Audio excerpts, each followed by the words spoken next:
Question number 12 देखेंगे NCERT text book का, बहुत प्यारा, बहुत जबरदस्त। दूसरा मोस्ट इंपोर्टेंट क्वेश्चन मेरे 8 साल के टीचिंग एक्सपीरियंस में अगर कोई क्वेश्चन बोर्ड में आ सकता है तो वो ये दूसरा क्वेश्चन है। इससे पहले 11वां क्वेश्चन करेंगे कैसे, ध्यान से देखना। From the top of a 7 metre high building the angle of elevation of the top of a cable tower is 60 degree. देखो मैक्सिमम बच्चों को इसमें पता ही नहीं चलेगा हो क्या रहा है, थोड़ा पसीना आ रहा है, एडजस्ट करना क्योंकि पंखा बंद कर रखा है ताकि वीडियो सही से बन पाए, आवाज मतलब कटे ना, ठीक है, गर्मी हो रही है। तो 7 मीटर की हाई बिल्डिंग है। अब याद रखना एंगल बनाने के लिए मिनिमम 2 लाइन चाहिए। 2 लाइन कैसे, देखो एक लाइन ये 7 मीटर की हाई बिल्डिंग है, ये बिल्डिंग की हाइट कितनी 7 मीटर। यहां से एक टावर है, ये टावर है, टावर हमेशा बड़ा होगा, ठीक है, इसको मिला देते हैं। तो यहां से वो देख रहा है एंगल ऑफ एलिवेशन तो देखो ध्यान से, ये पैरेलल कर दी, यहां से एंगल ऑफ एलिवेशन मतलब ये रहा टॉप, ये कितना है भाई, ये है 60 डिग्री, ठीक है। और क्या कह रहा है 60 degree and the angle of depression of its foot, मतलब फुट, इट्स फुट मतलब इसके फुट से एंगल ऑफ डिप्रेशन जो यहां बनेगा, कहां बनेगा, ये यहां पे 45 डिग्री। इट्स का मतलब टावर के फुट्स कितना है 45 degree. Determine the height of the tower, नाम लिख देते हैं A B C D E, ठीक है, ध्यान से देखना, मतलब हाइट ये है, ये टावर की ये हाइट है, ये पूरी निकालनी है मुझे, ठीक है, हाइट। तो ये सेम पिछले वाला क्वेश्चन है, बस इसमें इसको क्या किया, खड़ा कर दिया और पिछले वाले में लेटा रखा था। तो देखो ये 45 है तो ये भी 45 होगा, क्यों भाई, अल्टरनेट इंटीरियर एंगल।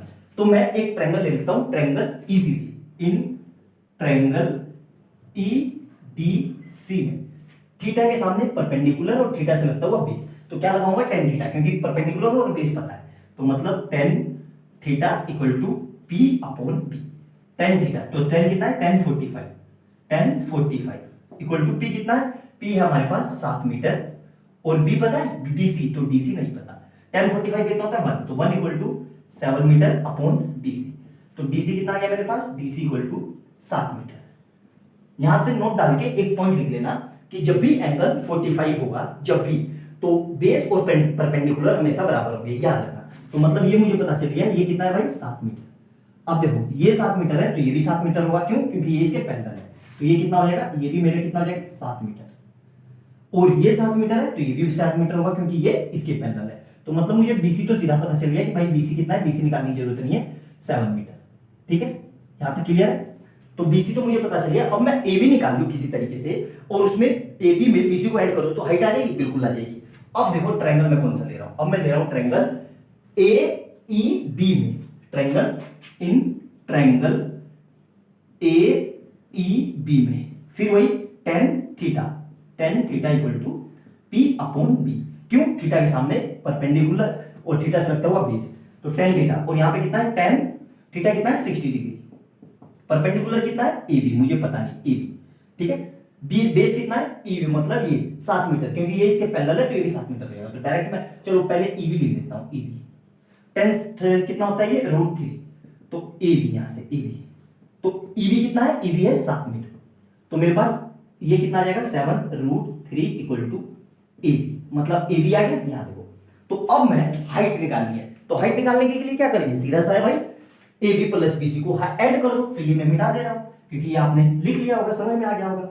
तो यहां देखो ध्यान से, तो यहां से मेरी हाइट कितनी हो जाएगी, तो height HEIGHT, height of tower मतलब AC को क्या लिख सकता हूं मैं, AB प्लस BC, और दोनों हमें पता है AB कितना है, AB है हमारे पास 7√3 प्लस BC कितना है, BC है 7, दोनों में से कुछ कॉमन आ रहा है, 7 कॉमन आ रहा है, तो ये कितना आ जाएगा √3 प्लस 1, यही इसकी हाइट है, किसकी, AC मतलब टावर की यही हाइट है।